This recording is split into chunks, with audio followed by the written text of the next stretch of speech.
Okay, guys, so let's get started here. So my name is Kelsey Jascott. I'm the Director of Customer Success for EduPlanet 21. So welcome to our transition to transparency. So I'm really excited to welcome the team from Livingston, or they to welcome us here on site so that we can hear a little bit of their story of what made them shift to really focusing on creating that transparent curriculum and what that's looked like for them so far. And I think the beauty of this is they are very much a work in progress right now, which is kind of where everyone is.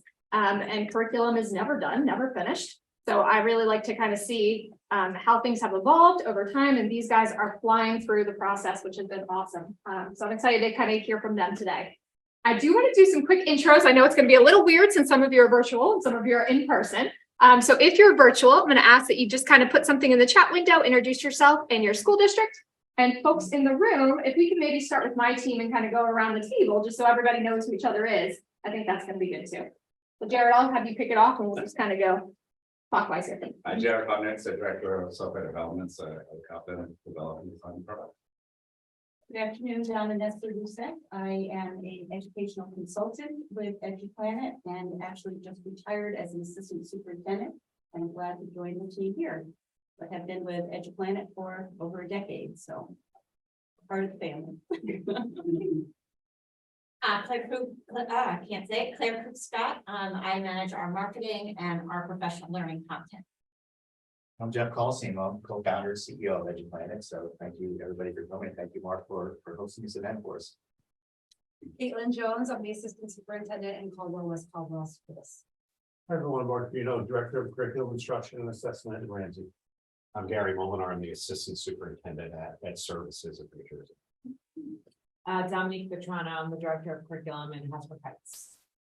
Hi, I'm Natalie Spilko. I'm the Director of Curriculum and Instruction for the secondary level, and I'm right here in Livingston. Hi, I'm Mark Stern. I'm the Assistant Superintendent for Curriculum Instruction and Technology here in Livingston. Hi everyone, I'm Jen Mineski. I'm the Director of Elementary Curriculum and Instruction and Professional Development here in Livingston. Awesome. Well, thank you guys who are in the room for introducing yourselves in that quick roundtable. And thank you folks who have put information in the chat too. Thank you all for joining us today. So we're excited to have you here. What I'd like to start off is actually just hand it over to you, Mark, kind of talk a little bit about the background and kind of what brought you here. And then we'll kind of roll through the presentation from there. Sound good? Sure. No, I appreciate it. And I appreciate you talking about us as being a work in progress because, you know, like me, this is certainly a work in progress for us. So I want to make sure that I'm not, you know, trying to speak as though I'm an expert on you know, the transparency part of it or certainly your platform. But it's interesting because I think that we kind of started this process with one goal in mind, and we're finding that our goals are evolving as we continue to work through it.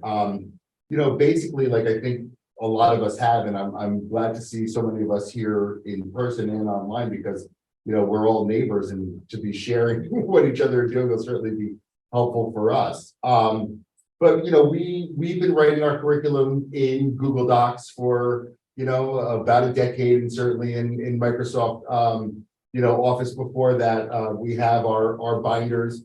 Some are thicker than others. You know, some are significantly thicker than others. And I'm very proud of the work that we do. I'm proud of the work that we do in Livingston. I think that we do a really nice job creating programs for kids in the best interest of kids. But we also at the same time, and I've been the assistant superintendent here for a little over a year and a half, we started to recognize some of the needs that we have. The first one being some public facing information. We have had a scope and sequence for our elementary program and our secondary program that's been available online. But one of the things that we know that have certainly been occurring over the past 2 years or so, if not more, is that need for transparency and the desire for transparency and more partnership with our community. And that was something that we knew that we needed to focus on. And there's also, you know, some expectations from QSAC in terms of doing a lot of that work as well. So we actually started to, at the end of the summer, look at our curriculum documents and start to talk about what we could cut and paste from these larger documents to present some public facing information. And two things really happened. The first one is that was really quite unwieldy. There was a small group of us and, what we were gonna take, how we were gonna do it. And the other part that became pretty clear with us is that while we're doing a lot of really great things, it doesn't always necessarily look the same, and there are some, for lack of a better word, and for full transparency for everyone, there were some inconsistencies in some of the work that we were doing. And we thought that this would be a really good time for us to maybe reach out and find a platform that could help us streamline some of the work that we wanted to do. Jen had just joined our team over the summer, and in having these conversations, she started kind of taking on the role of finding that platform or that partner for us. At the same time, over my shoulder, we had created through our strategic plan work our portrait of a graduate. And we came to the recognition that if we wanted this document to actually have some meaning for our community, we need to start to see it in a lot of different places, including our curriculum, including assignments and, a lot of our talking parts in terms of instructional model. So that actually brought us to start, doing some research and learning more about what other districts were doing with their portrait of a graduate. Mark is here from Ramsey. I hope I'm not talking out of turn, but we actually went to a presentation where we were learning about the portrait of a graduate, and in doing so, we actually saw the EduPlanet 21 curriculum blueprints that you all had, and that's when Jen kind of reached out to them to have some of that conversation. So is this a good time for me to stop talking? Or? It's always a good time. No, I'm just kidding. No. So yeah, absolutely. And just to kind of give you guys a point of reference here of what Mark is talking about when he talks about the curriculum blueprint. And again, Mark from Ramsey is actually in the room here as well. This is EduPlanet's curriculum blueprint, and it is specifically branded for your organization. And it's designed to be a public facing component. So if I do close out of this blueprint just for a second, you see it brought me right back to Ramsey's website here, which is great. So it kind of integrates as part of that website. And what it allows you to do is, instead of looking at grade 1 curriculum, grade 2, grade 3, it really starts to give you more of a K-12 picture of what things look like within a discipline. So for example, I could pick on math. I could say, you know what, let me check out this overview. So our mathematics philosophy is front and center for anybody who may want to see that. Some districts put supervisor information here, any parent resources. So I've seen a lot of different things. If you've developed any kind of overarching goals for this discipline, you could also post that out. So the folks that are familiar with the Understanding by Design framework, this is something that's very popular. And then as you start to dig into a particular grade level, I'll just pick on grade 9. Let's take a look at Algebra 1. You can see when the curriculum was board approved. You get a quick little overview of the course itself. And then as you scroll down the list here, you can see a list of the units that actually make up this course with a quick little description here to the right. And if you'd like, you can even go as far as to click in and see just the learning goals of a unit. And in some cases, we have resources posted here as well. So no assessments are present, no learning activities are present, but it really kind of gives you a very good high level picture of what's happening in any given course. And when I say the term course, I say that very loosely, right? So it can be grade 2 math, just as easy as it is Algebra 1. But again, just to get a quick little holistic view and to be able to pop in and see what's really going on in any given course. And think about this from a couple different lenses. One, it's been dramatically helpful just with internal staff to be able to look across different disciplines and grade levels and see what's been going on. It's a great view for parents. They can get kind of as much or as little information as they see fit around the curriculum. And it's a great view for students even. I've had some students that are transitioning from middle school to high school that have used the blueprint to kind of get a better idea of what they'd be learning in any given course when they make that transition. So that was kind of an unintended audience, but that's been really cool to see as well. So it's really taking foot with a lot of different audiences. And it's been a great tool to use so far. So Mark, I'll kind of turn it back to you here. Okay. I think maybe the next thing that's worth talking about for us, and I'm sure that a lot of us have had similar situations, is at that point, as we started talking with EduPlanet and having these conversations, we actually tested out the platform this summer and early fall in writing our health curriculum. All right, so we all know that the health curriculum has been a hot topic across the state of New Jersey, and we took this as an opportunity to use what we've been doing to write curriculum and see how if with the number of people that we had working on this project, if it becomes a good platform for us to work on the new health standards. So Jen will talk a little bit about, how that work looked for us, but looked for frankly developing the curriculum and how we use the platform to help us navigate. All right, thank you. All right, I'm just going to share my screen here. We can pop up. Right, so I'm just going to kind of take it from a curricular writing standpoint. When we kind of jumped into this, I was, as Mark said, I came on board over the summer, and after listening to, what Mark and Natalie had shared in terms of, where the district was going and where they wanted to go, just trying to determine how we can go about doing that. Some things came in, came to the forefront. We're looking for something that had queryability. So we were able to search through from a compliance standpoint and really understand, were we hitting all the standards? Were all the mandates hit? In terms of practices, what were we doing? Also, thinking about something that could really help us craft learning activities that were in alignment with the standards, of course, but how can we display that? And then having that help us craft our assessments, right? So making everything really purposeful and connected, but also very viewable to our teachers so they can understand and see that connection. And also something that helped us in terms of efficiency, right? Because curriculum writing is a very daunting task if you don't necessarily know how to tackle it. So something that would be useful in terms of helping our teachers accomplish this in a quick and efficient manner. So I'm just going to kind of walk you through the initial process of how we kind of started this whole health curriculum project using EduPlanet.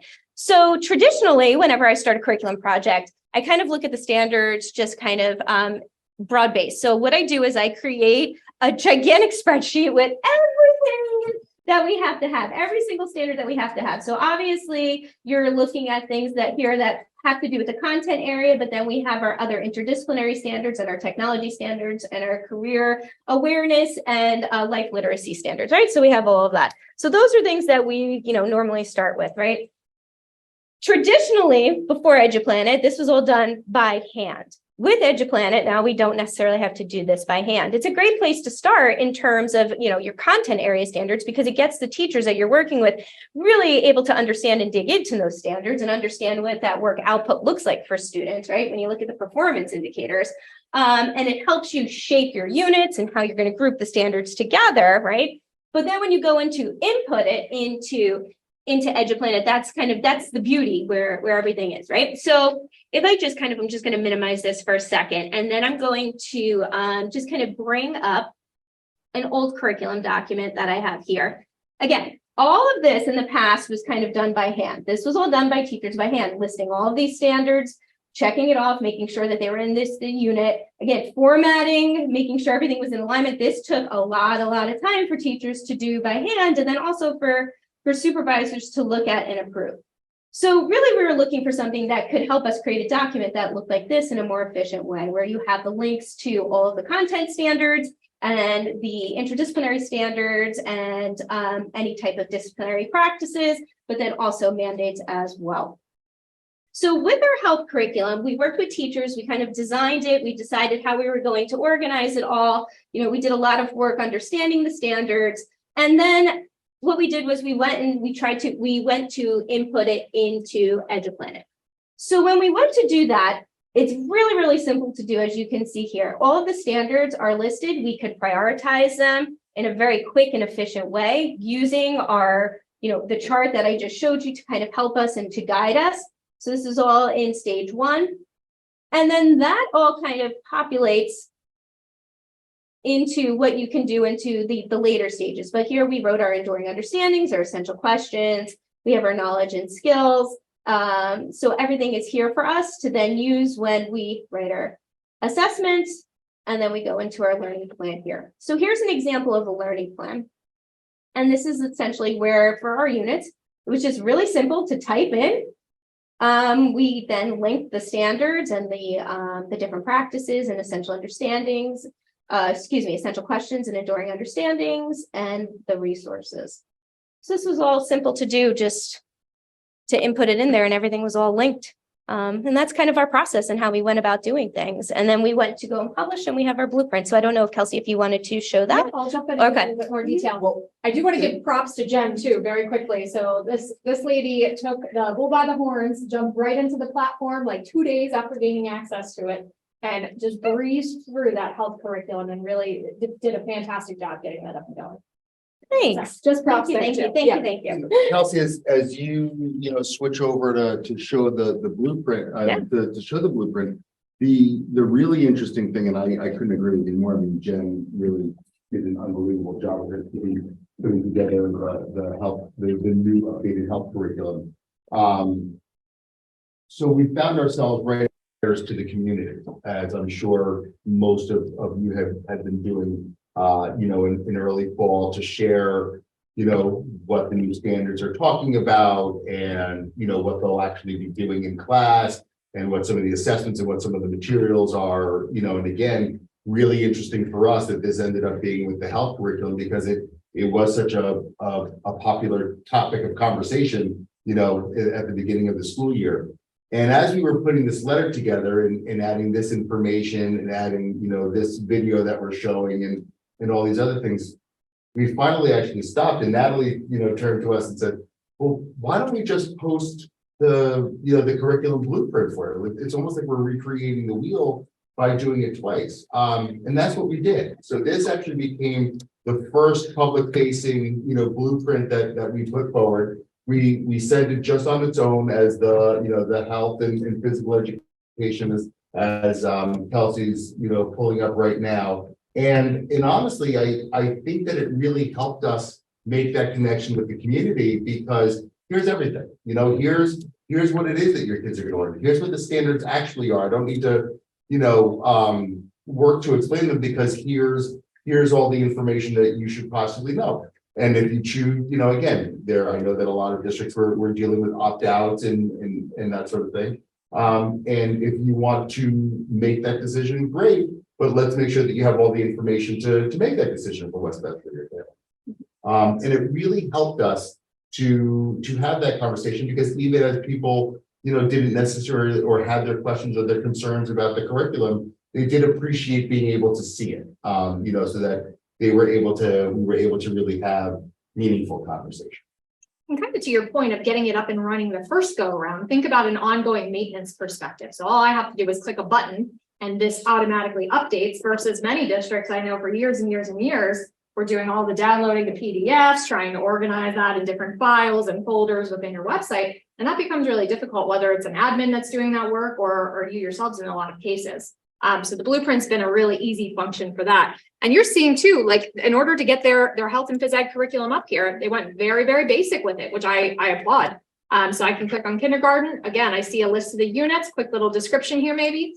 Open that up, and I'm seeing just the overview of those units with the core resources. And Mark did a fantastic job kind of putting a letter together, shooting that out to parents so that they'd be able to access this curriculum, and it's available on their website as well for the public to see.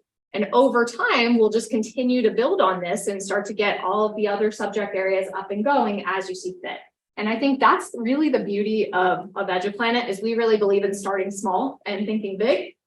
So, take the bull by the horns and let's do this gradually, but let's do it right the first time around. So we're not big on just, throwing mud up on the wall and seeing what sticks. We're very, very good at being diligent around, all right, let's get English, maybe math, and then we'll funnel in science and social studies, and really take our time to make sure it's a good representation of our district as well.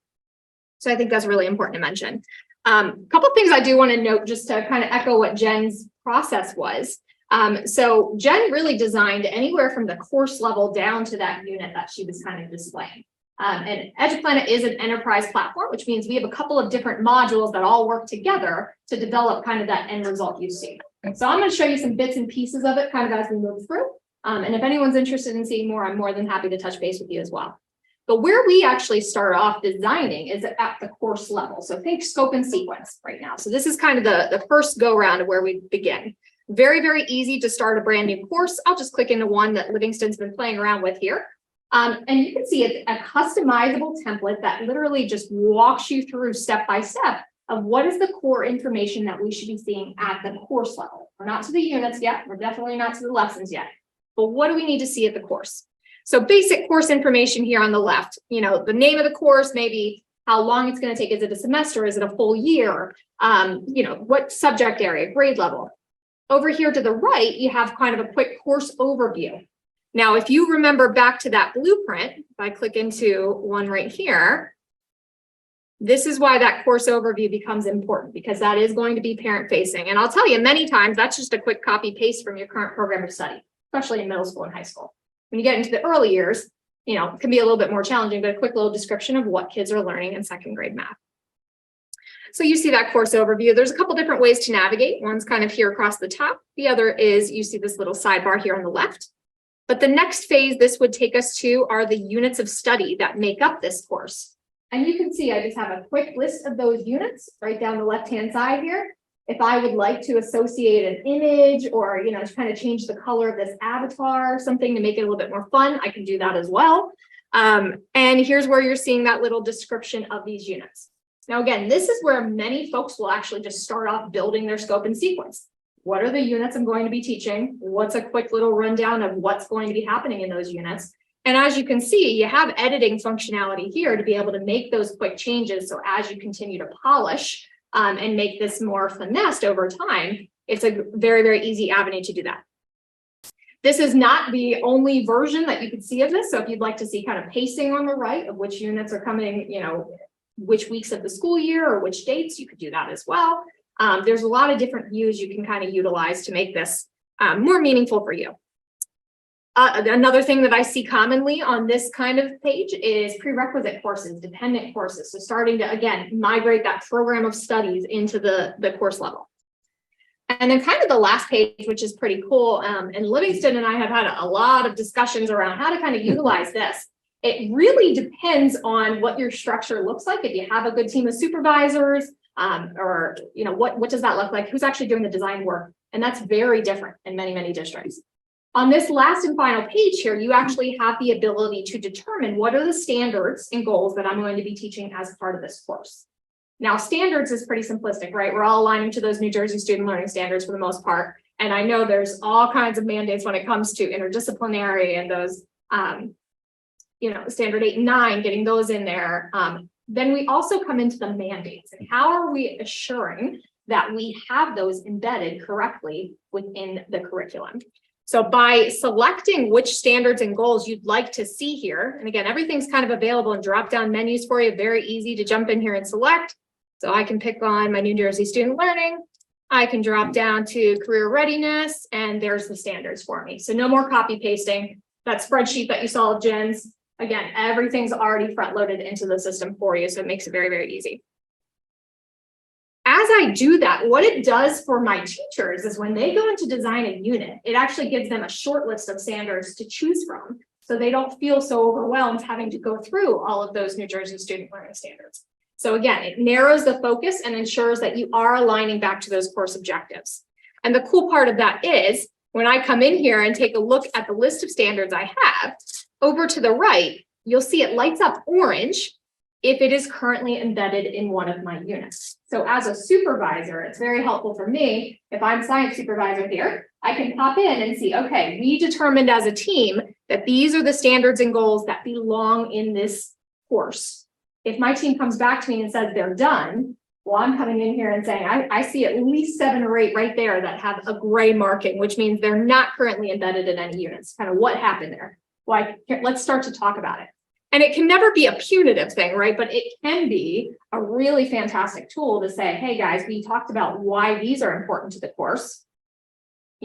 Are we not finding a good fit for those within the units? Maybe we need to go back and talk about bundling those together, what that looks like. So it starts to foster some really great teaching and learning conversations. And again, same thing kind of goes with mandates. So as I go down to the bottom here, Livingston's chose to kind of have additional goals and mandates. So if I pop in and I want to take a look at those New Jersey mandates, I can check off the mandates that are going to be applicable to this curriculum. If I'd like to see all of them, again, you're going to be able to see which have been embedded within those units and what has not, which is huge from a CUSAC perspective. So instead of that needle in a haystack where you're having to kind of chase around and see where things are, make sure, as Mark mentioned earlier, it's really easy to become inconsistent when you have so many people doing the curriculum writing. It's a great avenue to be able to foster that. Once you're finished at this course level, it's very, very easy, and I can do it right from this screen. If I'd like to open up one of those units, I can do it right here. I actually have one of Jen's open that I'd like to actually use as a reference here. But we tend to mimic the understanding by design framework. That is something that a lot of our school districts are utilizing, not the only framework that we see. But in this example, this is actually Livingston's live template, and we'll talk a little bit more about where we are with it right now. But our tool is designed to be a PD tool in and of itself. So it actually walks you through the 3 stages of that understanding by design framework and what you're seeing right now.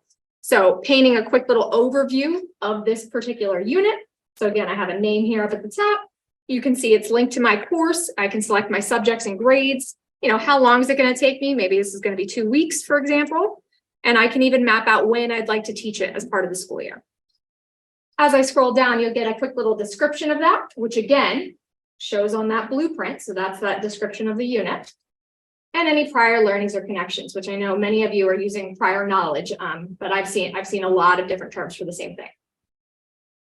Then as we kind of roll in, again, we can select those standards that we need to be aligning to. And again, everything's available in drop-down menus. Very, very easy for me to go in and select from. Okay.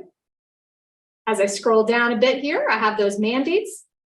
And again, just to the point of having this be a PD tool in and of itself, you're going to see Livingston kind of picks on these particular types of learning goals. So enduring understandings, essential questions, knowledge and skills. Very, very common. I'm sure many of you in the room are using the same ones, if not a slightly different term there at the top. But you can see it's designed to kind of guide you and prompt you. So what do I want my kids to understand? And what thought-provoking questions are going to foster inquiry? So when you think about the guidance that you give your curriculum writers, and how you demonstrate that. So some folks have, PowerPoints that they hand out, others have a guidance template. Those kind of tips along the way can really help to guide your curriculum writers and what you ultimately would like to see here. And all of that is very, very customizable. As you kind of cruise on, you can take a look at your assessments. And again, we don't recommend you reinvent the wheel. If you're using Google Docs right now, you can live link everything right in, and it's a beautiful thing. Everything stays linked within the system. So it's great to have that. One of the tools that I know was a big wow factor for you guys at the beginning was our alignment checks. And I think that's just something that if you're using Google, you're using Microsoft, it's nearly impossible to get a good check of alignment. And many, many platforms have them. I'm slightly biased, so you'll see that come out here. But as I develop my assessments, as I develop my learning activities, one of the challenging pieces I find, and I know specifically, I work with many districts in New Jersey that I find this is the case. Because of how many mandates we have, we tend to kind of lose that focus on teaching and learning sometimes. We're just focused on checking the boxes and making sure everything is in these documents. This actually challenges you to click in and say, all right, for this particular assessment, my Unit 1 test, let's say it is, which standards am I actually assessing for with this particular demand? Which understandings, which essential questions? And I'm literally diligently going through here and selecting which goals are going to be addressed with this assessment. And when I do that, you get a quick little alignment check here at the top that allows you to see what those standards and goals are. And as we look across the screen here, have we assessed for each of those items? And where have we done that? And have we taught to them? Now, and Jen did a fantastic job of really putting in those learning activities and showing that clear alignment. But again, very clear representation. And when we talk about having those important conversations with your teams, how easy is it to kind of pull this up at the end of the day and say, hey guys, I see that your kids were performing poorly with this particular standard. I see we taught to it 3 times. We never actually assessed them for it. So, no wonder we didn't know that. Or vice versa, we're assessing them on this standard. We never actually taught it to them effectively. So no wonder they may be struggling. And there's a lot of ifs, ands, or buts around that. But again, just a nice visual tool that you can kind of pull up and see that very clearly. let me kind of pause there for a second. I want to see if anybody has any questions so far, but I also want to kind of give team at Livingston, if you have anything you'd like to chime in with, feel free as well. Okay. Questions? Yeah, Mark. Last time we talked about this, I thought, the mandate portion, that was like a Livingston only thing. I said I wanted that. Yes. How do we get that? Yep. Stay tuned. Right after this, we're actually going to have that mandate conversation. So that's going to be perfect. Yep. That was a great idea. Thanks. Thanks for the rest of it. And for you New Jersey folks on the line, so something we'll kind of be discussing. We have a couple of our current customers in the room. Is we're working diligently to build a New Jersey template that really identifies all of the unique needs of the state and is QSAC compliant, so that we can ensure that we are incorporating all of those necessary elements, and you have a level of assurance in where you can visualize that as well.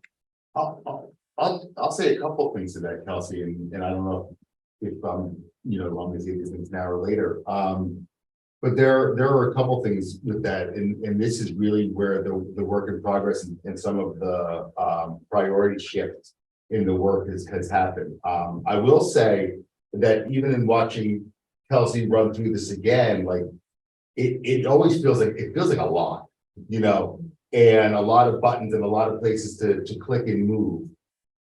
So we really have made the decision that this is what we're working on right now, as a curriculum team. Like, we're not trying to do this, and like we're trying to do this.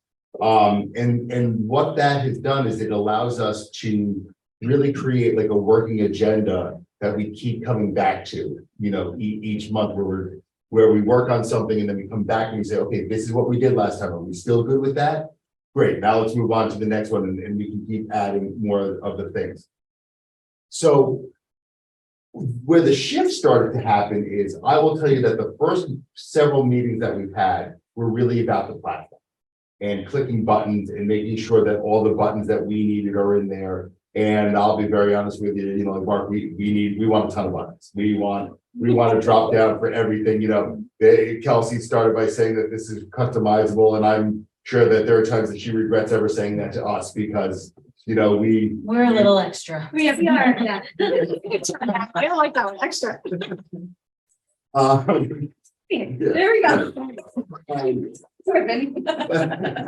But so while it often kind of feels like clicking, what we're starting to really have conversations about is, how are we best spending our time, during the curriculum writing, so that if everything is there and everything is accessible, there's still meaningful, purposeful conversation in terms of what we're clicking. And it allows us, if I'm being really honest, it avoids the opportunity to create boilerplates where we have to have these things in there. So let's make sure that we can cut and paste. And that's when some of the documents actually become longer than they should be. So the opportunity to create a document that's more user-friendly for teachers really becomes, valuable for us, because now it's not making sure that we have all the standards in there, but what standards do we want to make sure that we're looking at? What interdisciplinary, standards do we want to make sure that we have readily available for people, so that when we as a district talk about a common language for instruction, well, it should really start in our curriculum documents. And that's forcing us to have a lot of these conversations together in the room. And it's becoming really nice PD for us, where the shift has become from it being about the platform and EduPlanet to being about good curriculum that we're using EduPlanet to help us write. And that feels much better, for no offense. No, So that really starts to feel better for us. So it allows us to talk about where we're spending our time. The other thing that Kelsey talked about is that they believe in kind of taking things slow. And I have never subscribed to that as a human. So, and the idea that we want everything and want everything tomorrow, what it also has allowed us to do is create a 3-year plan for us. So some of the things that we really want, that we're really excited about, the idea that we can, look for the alignment and making sure that our standards are aligned to our assessments, are aligned to our learning plan. Okay, great. What's doable for year one? What's doable for year two? What's doable for year three? So at the end of year three, now we've got it all. And that's really now where all of our, so we're now having more conversations on curriculum and instruction.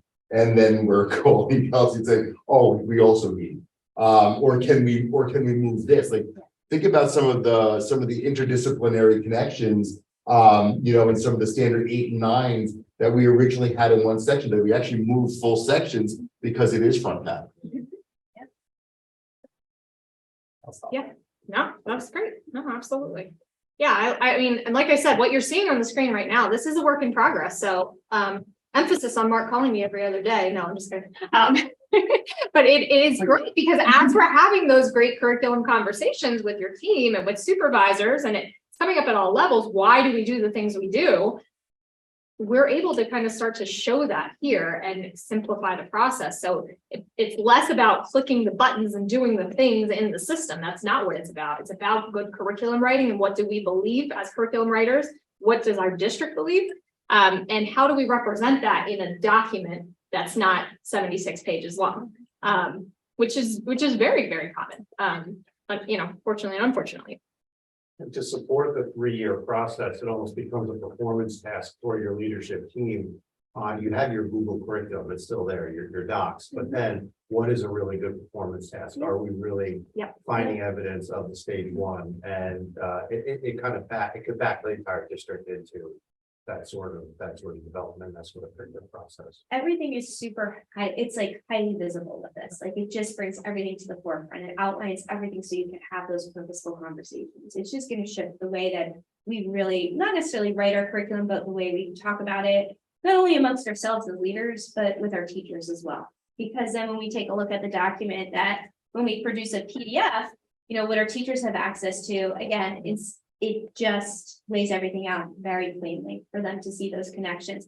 And what was used to be done by hand, that used to take forever, is done so quickly and efficiently, where we can really now start to spend the majority of our time developing these activities and making those meaningful connections and then connecting it to the assessment. It really brings assessment to the forefront and making those formative assessments so meaningful.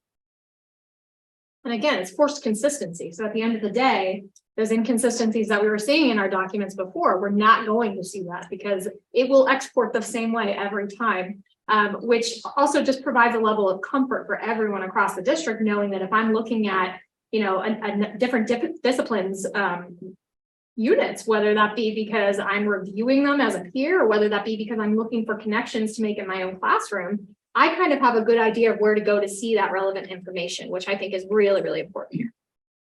I'll see if I could just add too, I think it really helps the building administrators and those folks that are evaluating that you don't have to crack a code for every discipline and you know what people should be doing and where they should be along the way. So one of the pluses for this was actually the evaluation and principal saying it was so easy to go in and see what people should be doing and then to be able to put this on the table and have the conversation. Can you help me to understand how what you've taught connected to what you should have been doing in this year?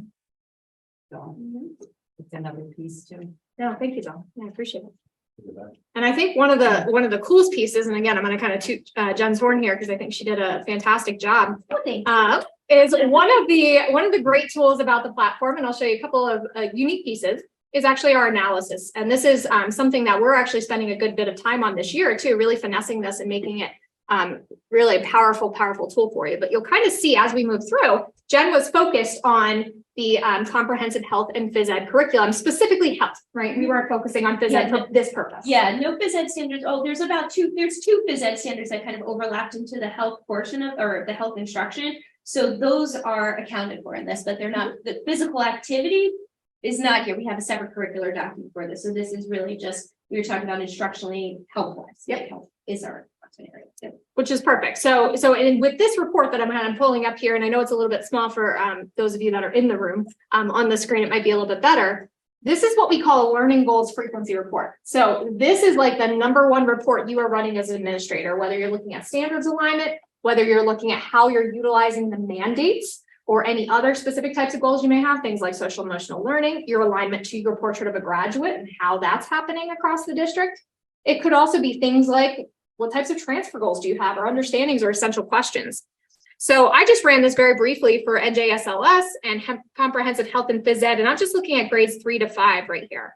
But as I kind of scroll down the list, you can see the different areas of the health and phys ed curriculum and a list of those performance expectations here on the left. And what you're seeing here off to the right with these blue tiles is in how many units I'm currently addressing that particular goal.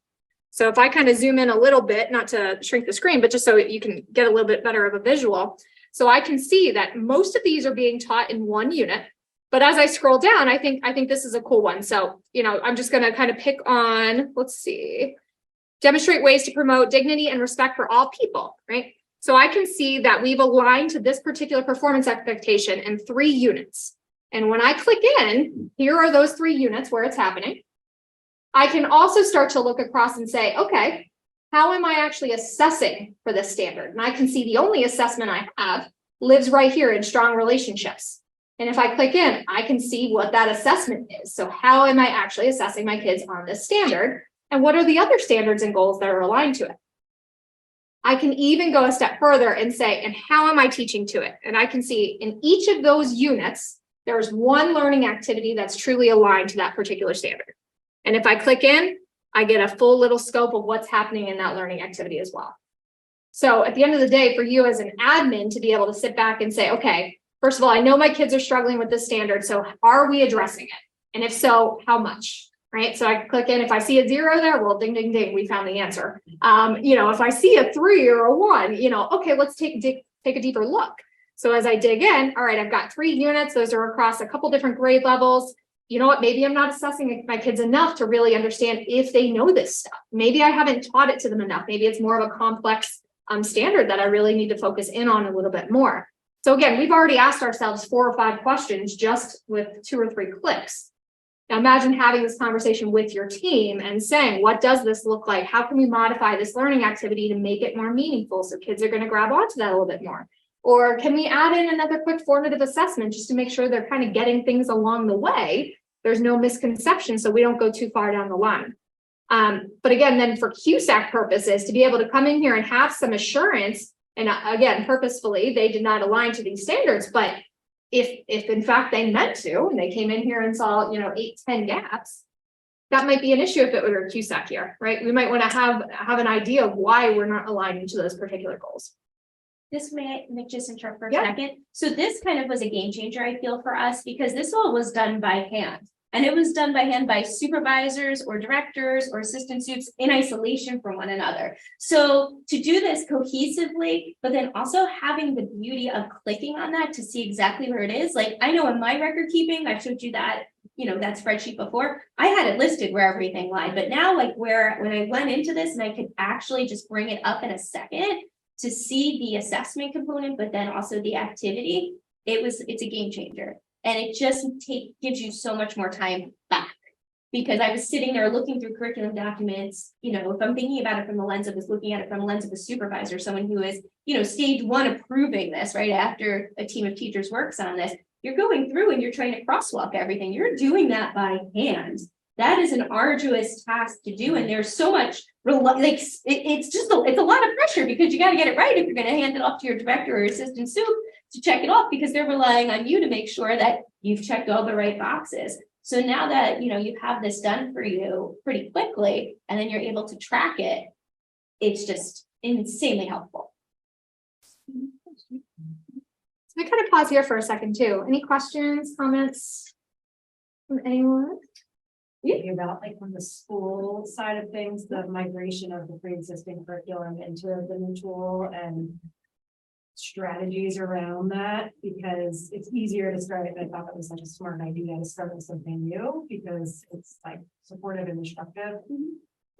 But ideas around that. So that was our major concern. Because we're not just going to do it as part of our 5-year cycle. The quick and easy answer is we hired your Planet 21 to do it. Thank you for the So we have sent them all of our curriculum documents to upload. We're gonna look through them, create them into the our goal is by the end of the summer to have our full blueprint, you know, up there on our website, visible for the community, and then work through them as we would in our 5-year cycle. Thanks. And that's pretty common. So, yeah. We were terrified about that, to be honest with you, like, It brings some, excitement and some less than excitement. I think too, and talking with another district recently, they have some curriculum documents, rules, whatever, that are ready to go. But they also have some they know have not been addressed in 10 years. So, what do you do with that? Do you want to just put it in and spend time and money putting it in, or is it better to have the conversation? That's what I was asking that particular district. Is it better to bring that group together and look at those documents and say, is this what we're actually teaching? Are we teaching something different that you've got hiding and ruled out somewhere that you need to bring out to the table and put down and kind of create it together before inputting it? So it could be a blend too. Yeah. So it depends upon where your departments are in that curriculum process. and that's so much when I was talking about earlier about the transition from it being about the platform to it being about, curriculum writing. Because I think that there's this feeling, in the beginning. So to have the conversations about, well, what is public facing, and what do we put forward? And, Kelsey was actually very helpful in that conversation too, in terms of, kind of slow rolling, some things in that relationship. Yeah, that's a great question. I'll be honest with you. I would say 95% of our customers are kind of what Donna described. Some of them get transferred in, the others they want to kind of do on their own. The other route I've seen is actually having a volunteer group come in over the summer, and they did a lot of that review as they would kind of put in those documents as well. So that's another common piece, especially if folks are looking for some summer dollars, and that's a nice, if it's a big district initiative, then it's a great way to kind of accomplish that as well. Yeah, I was gonna say, you guys did that for a lot of yours as well. Yeah. Awesome. All right, so I have one more piece I'd like to kind of show you guys, and it's thinking with I'm sorry, just before you actually click over this, there are so many reports that you can run, we just something as simple as some of the work that we've done in talking about essential questions and revisiting, strong essential questions, and, the idea that, UBD suggests that there should be 2 to 5 per unit and that sort of thing. We could actually run reports on that. So as we're having internal conversations about what does it mean to sign off on a document, what kinds of reports do we want to make sure that we have access to be able to see what's in our documents. Yeah, definitely. Yeah, so we have what's called a unit status report that actually is kind of a work in progress, allows you to set some parameters. And I know you guys at Ramsey are kind of specific about that as well. Maybe we only want to align to 1 to 2 of our profile competencies when it comes to our portrait of the graduate. Maybe we do want 2 to 5 essential questions. We don't want to get unwieldy. We want to limit it so that, flag me if there's anything more than 30 standards in a particular unit. You can do all of those different pieces and see what's outstanding, so you know where to focus your efforts, which is huge. That's a pretty recent report that we've put in there, and I ran it the other week and saw there were like 15 units in one of my schools that had over 200 standards in a unit. And they were like, wait, what? And that was like an instant motivator, like we have to get in here. But again, as leadership, to be able to see that and visualize that is huge. Kind of the last piece I'd like to talk about with you guys, and something I think sets us apart from other platforms, is actually our professional learning side of things. For those of you on the screen, I'm trying to make it a little bit bigger for you. And this is something that a good portion of our districts will actually start with just learning about a particular framework or a particular topic. So we have what we call Plus Institutes. We create these in conjunction with authors and experts in the field. The one I have up on the screen right now is what we call the Understanding by Design Institute, was actually written alongside Jay McTighe, who is the co-author of Understanding by Design. I'd say probably one of our second most popular is Differentiation in the Classroom with Caroline Tomlinson. So that's been a fantastic one too. And we're getting a lot of great feedback, specifically on hers too, around it feeling like a masterclass, which is cool. But if you think about it, very rarely is your entire district on the same page with what each of these types of learning goals means and how to craft a good curriculum. And if you're using a framework like Understanding by Design, this can be a great tool to use to kind of lay that foundation. So an institute consists of a couple different types of things. One we call learning paths, which are basically an asynchronous online course you can move through at your own speed. We also have discussions as well as resource libraries. And Claire Coop-Scott on our team is actually the one who kind of works through and develops these. So, I'm kicking into the big ideas of Understanding by Design. I want to know what it is. Why is this thing important? Why are we going to utilize it here? And it's going to walk me through, different videos, discussions. So you can see I have a quick discussion board here where I can interact. Videos from the author themselves. There's little quizzes along the way to check for your understanding. The cool piece about this is you can actually customize every single one of these courses to meet your needs as a district. So if you're not using, I'm just making this up, you're not using essential questions, we can hide that all together. If you want to wrap in a video from your superintendent around why this is going to be important, great, you can do that. So you have a lot of flexibility. A lot of folks also use this for like a new teacher induction to build their own quick little course, and then they have some accountability around that because you can run completion reports and things too. So I just wanted to kind of let you guys know too, I think this is a very unique part of the platform that allows you to look at different elements focused on curriculum design and just take the time to really learn and have some discussions as part of a team before you actually dig into that curriculum writing, which can be a really, really important, again, foundational piece to making sure we're on the same page. So I just wanted to take a minute and kind of put that plug in as well. May I ask a question about this? Yeah, please. Is a district capable of designing their own courses, asynchronous courses on here? Yes, completely from scratch as well. Yep. So you can customize the ones that we have, and we have tons of different topics. I'll just kind of pull up a quick list here, but And it has an accountability report too. it does. Yep. It has a report to make sure what your progress is and have you completed. It also kind of spits out a certificate of completion at the end of each module. So if you'd like to turn that in and you're doing any kind of micro credentialing within your district or badging, that's a cool tool to use too. But you can see just some of our topics here. So Understanding by Design, things like habits of mind, especially if you're developing your portrait of a grad, that can be a great one. Boosting student motivation, which is great. Cultural and linguistic diversity, differentiation, diversity, equity, and inclusion. So again, a lot of hot button topics that you guys are focusing on already, but again, can lay kind of a good foundation for your team and make sure you're on the same page. For us, you build institutes that kind of went, that were tied to each team. I think paced out and structured out specific to the end user. Yep. So that was a great example, Mark. So their team designed it so they had different cohorts for each department. So the math supervisor actually led the math cohort and walked them through and answered any clarifying questions. And any trends that they were kind of seeing across all of the different disciplines, they brought together as a leadership team to say, hey, how can we wrap this into our in-person PD to make sure that we kind of resolve these misconceptions as we go on, which was really cool. And it placed a good level of, I don't want to say accountability, but it really empowered, I think, your supervisors to lead the charge when it comes to curriculum too. So it's not such a top-down approach. It's we're doing this together. We're kind of hearing what everybody's saying and then bringing it back and really making sure we address those things. Totally data-driven as well. Yeah, totally data-driven. Yeah, absolutely. So Kelsey, just to tag on too, we're gonna release a blog next week about one of our districts. They get the all access pass, so they have access to all of the content. And what they've done is they've created institutes related to their portrait of a graduate.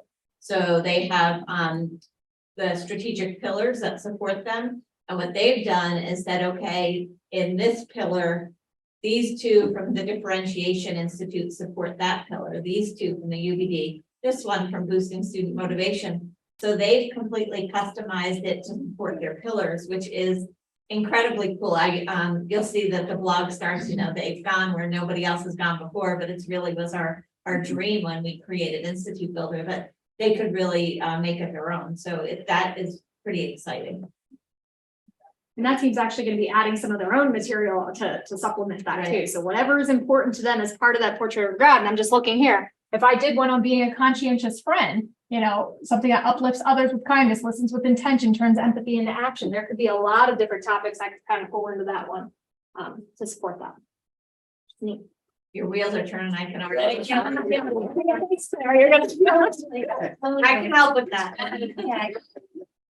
So I definitely want to give some time here for questions, both from our virtual audience and maybe Claire, you can kind of help me man that chat. So awesome. Yet. Cool. And within the room as well. So not necessarily just, platform wise, but just ask Livingston team too, kind of where they're at now. What's next? Anything that's coming to mind? No pressure. Okay. All right, my team, anything you'd like to add? Or Livingston team, anything? You're my team too. You like that? All good?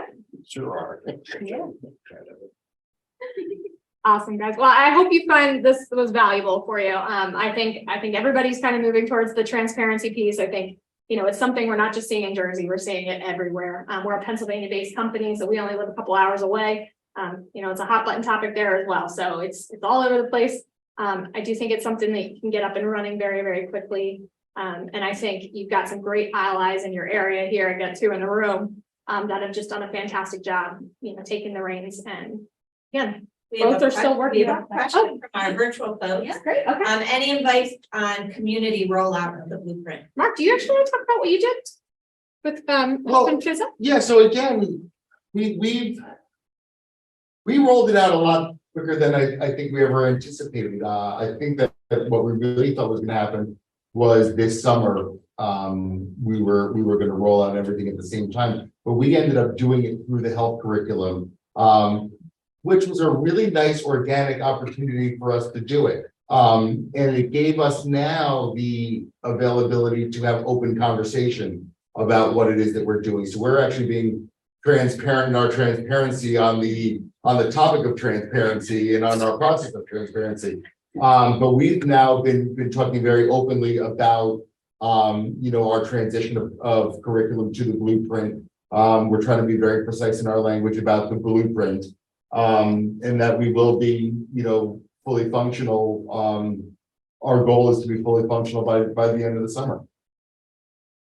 And I can speak a little bit to Ramsey, because Mark, I know you weren't there over the summer, but when they first unleashed theirs, they had a big board meeting at the end of August where they did an annual review of all the curriculum. So kind of take all the curriculum to the board, and did a formal presentation there around the curriculum blueprint, but also sent out a great letter to their parents, just kind of introducing them to the concept and why the shift to understanding by design was so important for them as a district, and how it incorporated elements of their portrait of a graduate.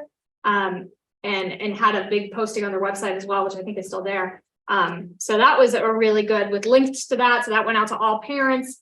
So everybody kind of got a link there, and it's posted publicly on their website as well. So, and I think I saw some even tweets about it through the district Twitter account. So it was a kind of a big initiative, but I think they did a great job over a couple of days. I think it was over like a 3-day period, kind of hitting from a couple of different angles and sharing that out. And that worked really, really well. So we've gotten some great feedback so far. Any other questions? All right. Well, again, I'd like to thank you all for coming today. Thank you, team at Livingston, for having us and letting us kind of drive up. If you'd like to stick around and ask any other questions, feel free. I'll also kind of hang on the chat for a few minutes, so in case anybody does in the next few minutes. But otherwise, again, thanks all for coming, and hope you have a great weekend. Happy Friday. Thank you. Thank you. Yeah, no problem.